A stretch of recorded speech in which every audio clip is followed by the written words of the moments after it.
കാനനം ഭൂതഗണാതിസേവിതം കവിത്ഥജംഭൂഫലസാരഭക്ഷിതം ഉമാസുതം ശോകവിനാശകാരണം നമാമി വിഘ്നേശ്വരപാദപങ്കജം. വെള്ളപ്പളങ്കു നിറമൊത്ത വിദഗ്ധരൂപി കള്ളങ്കളഞ്ഞു കമലത്തിലെഴുന്ന ശക്തി വെള്ളത്തിലെ തിരകൾ തള്ളിവരും കണക്കെന്നുള്ളത്തിൽ വന്നു വിളയാടുക സരസ്വതീ നീ. ഏകം നിത്യം വിമലമജലം സർവാദിസാക്ഷിഭൂതം ഭാവാതീതം ത്രിഗുണരഹിതം സദ്ഗുരും തം നമാമി. കൃഷ്ണായ വാസുദേവായ ദേവകീനന്ദനായ ച നന്ദഗോപകുമാരായ ഗോവിന്ദായ നമോ നമഃ. ശ്രീകൃഷ്ണൻ തൻ്റെ ഹാസം നിറയും അനുപമസുന്ദര ചുണ്ടിലെന്നും രാഗത്തിൻ തേൻ ചുരത്തും മധുരമുരളിയെ ഞാനിതാ കൈതൊഴുന്നേൻ. സൗകര്യം കിട്ടുമെങ്കിൽ ഭവതി മുരളിയെ ഒന്നു നീ ചൊല്ലിടേണം. ഞാനാകുന്നൊരു ജന്മ പശുവിനുടെ കഥ നന്ദജൻ തൻ്റെ കാതിൽ. സർവത്ര ഗോവിന്ദനാമ സങ്കീർത്തനം. ഗോവിന്ദ ഗോവിന്ദ. എല്ലാവർക്കും നമസ്കാരം. ഇന്ന് ഹരിനാമ കീർത്തനം ശ്ലോകം 26 മുതൽ 30 വരെയാണ് ഇവിടെ അനുസ്മരിക്കുന്നത്. ഓം നമോ ഭഗവതേ വാസുദേവായ. നാരായണായ നമ നാരായണായ നമ നാരായണായ നമ നാരായണായ നമ നാരായണ സകല സന്താപനാശന ജഗന്നാഥ വിഷ്ണു ഹരിനാരായണായ നമ. ശ്ലോകം 26.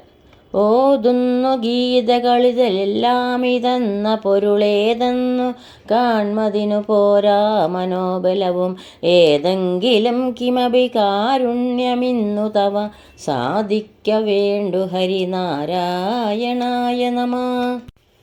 ഗീതകൾ പല പ്രകാരത്തിലുണ്ട്. അത് ഭഗവത്ഗീത, രുദ്രഗീത, ബ്രഹ്മഗീത, കുമാരഗീത, സനൽകുമാരഗീത, ഗോപികാഗീത, വേണുഗീത, ഭ്രമരഗീത, ശ്രുതിഗീത, ശങ്കരഗീത മുതലായി വളരെ ഗീതകളുണ്ട്. ഈ ഗീതകളിൽ വിവരിക്കുന്നതായ പൊരുൾ ഇന്നതെന്ന് നിശ്ചയിക്കുന്നതിന് എനിക്ക് ബുദ്ധിബലം പോരാ. ഏതുവിധമായാലും ഭഗവത് കാരുണ്യം ലഭിക്കേണ്ടത് എത്രയും ആവശ്യമാണ്. അതിനാൽ എത്ര ഗീത അഭ്യസിച്ചാലും ഏതെല്ലാം ഗ്രന്ഥങ്ങൾ നോക്കിയാലും ഭക്തി ഉണ്ടെങ്കിലേ ഭഗവത് കൃപ ലഭിക്കുകയുള്ളൂ. അങ്ങനെയുള്ള നിന്റെ കൃപ എങ്കിൽ ഉദിക്കണേ നാരായണ. അതിനായി നിന്നെ ഞാൻ നമസ്കരിക്കുന്നു. ശ്ലോകം 27. ഔദുംബരത്തിൽ മശകത്തിനു തോന്നുമതിൻ മീതേ കഥാപി സുഖമില്ലെന്നു തൽപരിജു ചേതോ വിമോഹിനി മയക്കായികമായ തവ ദേഹോഹമെന്നിവയിൽ നാരായണായ നമ. ഔദുംബരം എന്നാൽ അത്തിമരം. അത്തിമരത്തിൻ്റെ കായ്ക്കകത്ത് നിറഞ്ഞ് തിങ്ങിക്കിടക്കുന്നതായ പുഴുക്കൾ. ഇതിലധികം ഒരു സുഖമില്ലെന്ന് വിചാരിക്കുന്നത് പോലെ പുത്രമിത്ര കളത്രാദികൾ, ധനധാന്യാദികൾ, ഗൃഹം, പശുക്കൾ, മാനാഭിമാനങ്ങൾ ഇവകളാണ് അധികം സുഖമെന്ന് സകല ജഗന്മോഹിയായി നിന്റെ മഹാമായ എന്നെ തോന്നിക്കാതെയിരിക്കണം. ദുഃഖകരമായ സംസാരബന്ധം നീങ്ങുവാനും ഭഗവൻ മഹാത്മ്യങ്ങളെ കഥിപ്പാനും വേണ്ടി മഹാമായ എന്നെ ബന്ധിക്കാതെയിരിക്കണേ നാരായണ. അതിനായി നിന്നെ ഞാൻ നമസ്കരിക്കുന്നു. ശ്ലോകം 28. അംബോജ സംഭവനും അൻപോടു നീന്തിബത വൻമോഹവാരിതിയിലെന്നേടമോർത്തു മമ വൻപേടി പാര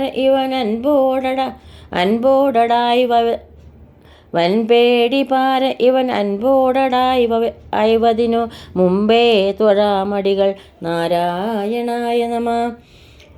ഭഗവാന്റെ നാഭികമലത്തിൽ നിന്നുണ്ടായ ബ്രഹ്മാവും വലുതായ മഹാമോഹസമുദ്രത്തിൽ കിടന്നുടന്ന് നീന്തി ഇന്നിടമെന്നറിയാതെയും വളരെ ഭയത്തോടും മുങ്ങിയും പൊങ്ങിയും വലയുന്നു.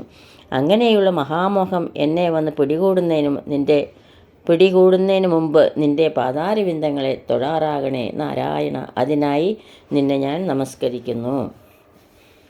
ശ്ലോകം 29.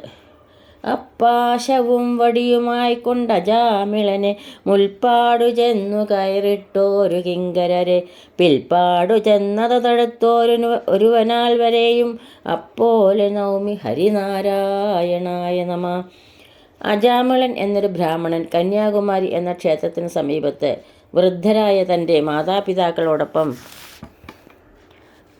തൻ്റെ മാതാപിതാക്കന്മാരെ ശുശ്രൂഷിച്ച് വേദാഭ്യാസം ചെയ്ത് പാർത്തു വരുമ്പോൾ ഒരു ദിവസം വനത്തിൽ നിന്ന് ചമത കൊണ്ടുവരാനായി അവിടെ പോയ സമയം രൂപവതിയായ സുരാപാനിയായി വ്യഭിചാരിണിയായി ഒരു ശൂദ്ര സ്ത്രീയെ കണ്ട് അവളിൽ മോഹിച്ച് മാതാപിതാക്കന്മാരെയും ഉപേക്ഷിച്ച് അവളോട് കൂടിച്ചേർന്ന് സുഖമായി വസിച്ചു. അവളിൽ 10 പുത്രന്മാരുണ്ടായി. അതിൽ ഒടുവിലത്തെ മകന് നാരായണൻ എന്ന് പേരിട്ടു. വർഷങ്ങൾ പോയി അജാമിളന് 88-ാം വയസ്സിൽ പാശവും വടിയുമായി 3 യമദൂതന്മാരെ കണ്ട് വളരെ ഭയപ്പെട്ട്, അയ്യോ, ഇവരെ കണ്ടാൽ നാരായണൻ പേടിക്കുമല്ലോ എന്ന് ഉറക്കെ നാരായണ എന്ന് വിളിച്ചു. മകനെ വിളിച്ചതാണ്. നാരായണ എന്ന് ദൂരെ കളിക്കുന്ന തൻ്റെ മകനെ വിളിച്ചു. യമദൂതർ അജാമിളനെ പാശമിട്ട് കെട്ടിവലിച്ചു. നാരായണ എന്ന് വിളിച്ചത് കേട്ട് കിരീട കുണ്ടലധാരികളായി ശംഖ് ചക്ര ഗദാധാരികളായി വളരെ മനോഹരന്മാർ 4 പേർ സുനന്ദൻ മുതലായ വിഷ്ണുദൂതന്മാർ വന്ന് അജാമിളനെ കെട്ടഴിച്ചു വിട്ടു. അവർ യമദൂതന്മാരോട് ഭഗവത്നാമ വൈഭവത്തെ ഉപദേശിക്കുകയും ചെയ്തു. പിന്നെ ആ അജാമിളൻ ഭഗവത്നാമ വൈഭവം അറിഞ്ഞ് ഗംഗാതീരത്ത് ചെന്ന് തപസ് ചെയ്ത് വൈകുണ്ഠം പ്രാപിച്ചു. നാമസങ്കീർത്തനം ചെയ്യുന്നിടത്ത് വിഷ്ണു പാർഷദന്മാർ കൂടെ ഉണ്ടായിരിക്കും. അങ്ങനെ അജാമിളനെ യമപാശത്തിൽ നിന്ന് വിടുവിച്ചവരായ ആ വിഷ്ണു പാർഷദന്മാർ 4 പേരെയും ഞാൻ നമസ്കരിക്കുന്നു. ശ്ലോകം 30. കഷ്ടം ഭവാനയൊരു പാണ്ഡ്യൻ ഭജിച്ചളവകസ്ത്യേന നീപത ശപിപ്പിച്ചതെന്തിനിഹ നക്രേണ കാൽക്കഥ കടിപ്പിച്ചതെന്തിനിതു ഓർക്കാവതല്ല ഹരിനാരായണായ നമ. മുമ്പ് പാണ്ഡ്യദേശത്തെ ഇന്ദ്രദ്യുമ്നൻ എന്ന മഹാരാജാവ് വളരെ കാലമായി ദൃഢഭക്തിയോടുകൂടി കണ്ണടച്ച് ഭഗവദ്ധ്യാനം ചെയ്തിരിക്കുമ്പോൾ അഗസ്ത്യ മഹർഷി ശിഷ്യരോടുകൂടി അവിടെ എഴുന്നള്ളി. അപ്പോൾ ഈ വിവരം രാജാവ് അറിയാതെ ധ്യാനത്തിലിരിക്കവേ എന്നെ ബഹുമാനിക്കാതെ മത്തനായിരുന്നത് കൊണ്ട് മതയാനയായി പോകുമെന്ന് ശപിച്ചു.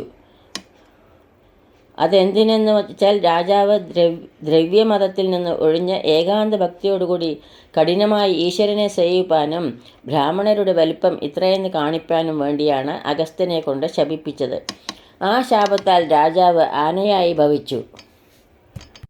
വളരെ പിടിയാനകളോടുകൂടി ക്ഷീരാബ്ദിക്കരയിൽ ത്രികൂടം എന്ന പർവ്വതത്തിൻ്റെ സമീപത്തുള്ള മാനസ സരസിൽ വെള്ളം കുളിപ്പാനുമായി ഇറങ്ങിയപ്പോൾ അവിടെ ദേവലൻ എന്ന മഹർഷിയുടെ ശാപം കൊണ്ട് മുതലയായി കിടന്ന ഹൂഹു എന്ന ഗന്ധർവൻ ആനയുടെ കാൽ പിടിച്ചു.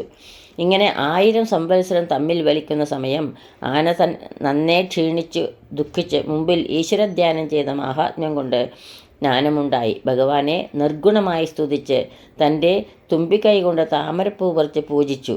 അപ്പോൾ ഭഗവാൻ ഗരുഡന്മേലേറി ചക്രായുധം ധരിച്ച് പ്രത്യക്ഷനായി. ചക്രായുധം കൊണ്ട് മുതലയുടെ വായ അറുത്ത് ആനയെ വിടുവിച്ച് തൻ്റെ സാരൂപ്യത്തെ കൊടുത്തു. മുതലയെ കൊണ്ട് കടിപ്പിച്ചത് എന്തിനെന്ന് വെച്ചാൽ മുമ്പിൽ ദേവലൻ എന്ന മഹർഷി മാനസ സരസിൻ്റെ കരയിൽ തപസ് ചെയ്തിരിക്കുമ്പോൾ പുറ്റു വന്നു മൂടി. അപ്പോൾ ഹൂഹു എന്ന ഗന്ധർവൻ സ്ത്രീകളോടുകൂടി ജലക്രീഡയ്ക്കായി വന്നു. പുറ്റിൻ്റെ മുകളിൽ കയറി വെള്ളത്തിൽ ചാടിയപ്പോൾ വെള്ളം കൊണ്ട് പുറ്റ് അലിഞ്ഞു. മഹർഷിയുടെ തലയിൽ ചവിട്ടിയതുകൊണ്ട് ദേഷ്യത്തോടുകൂടി മുതലയായി പോകയെന്ന് ശപിച്ചു. ആ മുതലയ്ക്ക് ശാപമോക്ഷം വരുന്നതിനു വേണ്ടിയാണ് മുതലയെ കൊണ്ട് കടിപ്പിച്ചത്. അതിനാൽ ഭക്തന്മാർക്ക് ഗതി കൊടുക്കുന്നതിൽ ഭഗവാന്റെ മഹിമ ഇന്നവണ്ണം എന്നറിയുവാൻ പാടില്ല. ഗജേന്ദ്രന് ഗതി വന്ന പോലെ എനിക്കും ഗതി വരുന്നതിനു വേണ്ടി നാരായണ നിന്നെ ഞാൻ നമസ്കരിക്കുന്നു. ശ്ലോകങ്ങളാവുന്ന അക്ഷരപ്പൂക്കൾ പൊന്നു ഗുരുവായൂരപ്പൻ്റെ പാതാരവിന്ദങ്ങളിൽ ഭക്ത്യാദരപൂർവം സമർപ്പിക്കുന്നു. ഓം നമോ ഭഗവതേ വാസുദേവായ. യദക്ഷരപദഭ്രഷ്ടം മാത്രാഹീനം ത്വയേദ്ഭവേത് തത്സർവം ക്ഷമ്യതാം ദേവ നാരായണ നമോസ്തുതേ. കായേന വാചാ മനസേന്ദ്രിയൈർവാ ബുദ്ധ്യാത്മനാ വാ പ്രകൃതേ സ്വഭാവാത് കരോമി യദ്യത് സകലം പരസ്മൈ നാരായണായേതി സമർപ്പയാമി. സർവം നാരായണായേതി സമർപ്പയാമി. സ്വസ്തി പ്രജാഭ്യ പരിപാലയന്താം ന്യായേണ മാർഗേണ മഹീം മഹീശ ഗോബ്രാഹ്മണേഭ്യഃ ശുഭമസ്തു നിത്യം. ലോകാ സമസ്ത സുഖിനോ ഭവന്തു. ലോകാ സമസ്ത സുഖിനോ ഭവന്തു. എല്ലാവർക്കും ശാന്തിയും സമാധാനവും ഭഗവത് ഭക്തിയും പൊന്നു ഗുരുവായൂരപ്പൻ്റെ അനുഗ്രഹവും എപ്പോഴും ഉണ്ടാകട്ടെ എന്ന് പ്രാർത്ഥിക്കുന്നു. സർവത്ര ഗോവിന്ദനാമ സങ്കീർത്തനം. ഗോവിന്ദ ഗോവിന്ദ സദാ സർവത്ര ഗോവിന്ദനാമ സങ്കീർത്തനം. ഗോവിന്ദ ഗോവിന്ദ. ഹരി ഓം. ശ്രീ ഗുരുഭ്യോ നമഃ. ഹരി ഓം.